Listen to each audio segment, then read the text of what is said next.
बिस्मिल्लाहिर्रहमानिर्रहीम। अस्सलाम वालेकुम नाज़रीन। दिमाग की कमज़ोरी, याददाश्त की कमज़ोरी, पट्ठों की कमज़ोरी, नज़र की कमज़ोरी, हड्डियों की कमज़ोरी, इन सब के लिए बेहतरीन और लाजवाब नुस्खा है। नुस्खा सुने।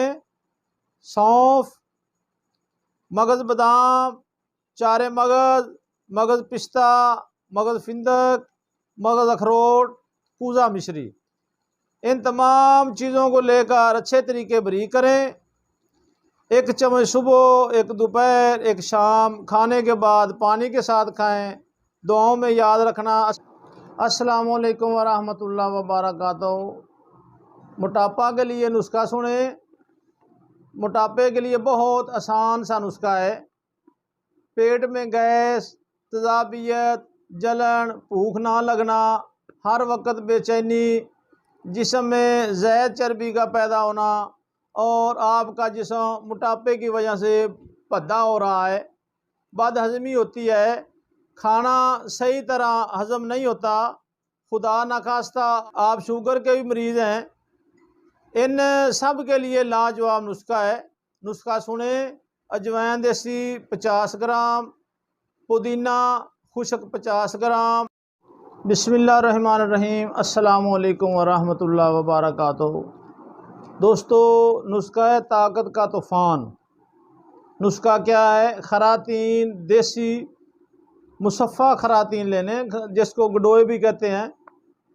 पंसार से चाइना वाले खरातीन मिलते हैं, वो नहीं लेने, किसी से निकलवा लें। इसको खट्टी लस्सी में डालकर साफ़ कर लें और खुश्क करके पीस लें। इसके बराबर कूज़ा मिश्री मिला लें। 1 चम्मच सुबह, 1 चम्मच शाम, खाने के बाद दूध के साथ इस्तेमाल करें। यकीन जाने, अगर आप 1 माह इस्तेमाल करेंगे तो आप अपनी ताकत को बर्दाश्त नहीं कर सकेंगे। दुआओं में याद रखना। अस्सलाम वालेकुम। जी, अस्सलाम वालेकुम वरहमतुल्लाहि वबरकातुहू।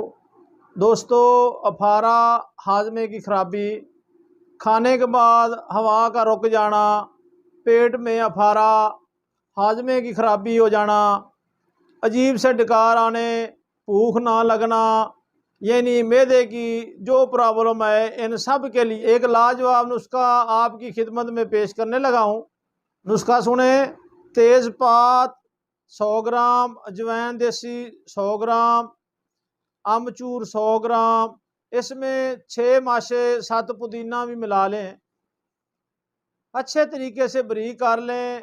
आधी चम्मच सुबह, आधी दोपहर, आधी शाम, खाने के बाद पानी के साथ इस्तेमाल करें। दुआओं में याद रखना। अस्सलाम वालेकुम। जी, अस्सलाम वालेकुम वरहमतुल्लाहि वबरकातुहू। कद्दू शरीफ 1 अदद लेकर नरम आग में दबाकर भरता का बना लें और इसका पानी निचोड़ लें। इसमें थोड़ी सी मिश्री मिलाकर पीने से दिल की गर्मी, घबराहट और यरकान से निजात मिल जाती है। कद्दू शरीफ का रस 1 तोला, कलमी शोरा 1 माशा, कूज़ा मिश्री 2 तोले, ताज़ा पानी 10 तोले, ये सब चीज़ें मिलाकर बंद पेशाब के मरीज़ को पिलाएं। सिर्फ़ 1-2 दफ़ा पिलाने से पेशाब खुल जाएगा। दुआओं में याद रखना। अस्सलाम वालेकुम।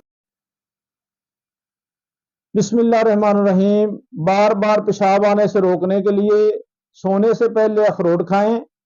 छोटे बच्चों का सोते में पेशाब निकल जाता हो तो इन्हें सोने से पहले तेल के लड्डू या बाजरे के खिचड़े खिलाएं। दुआ में याद रखना। अस्सलाम वालेकुम। बिस्मिल्लाहिर्रहमानिर्रहीम। सुजाक, जरियान, इतलाम, अक्सर आजकल हर आदमी इसमें मुब्तला है। ये असल में बुनियाद होती है। इसके बाद मर्दाना कमज़ोरी हो जाती है। सारी ज़िंदगी इलाज ही करवाता रहता है और मुकम्मल आराम नहीं आता। आज मैं आपको इन तमाम इमराज के लिए एक नुस्खा बताने लगा हूँ जो कि बहुत ही आसान है और इसका रिजल्ट भी बहुत कमाल का है। नुस्खा सुने। फटकड़ी सफ़ेद 10 ग्राम, गेरू 10 ग्राम, फटकड़ी तवे पर खिल कर लें। इन दोनों को मिला लें, एक माशा खुराक है, सुबह शाम दूध की लस्सी के साथ इस्तेमाल करें। दुआ में याद रखना। अस्सलाम वालेकुम।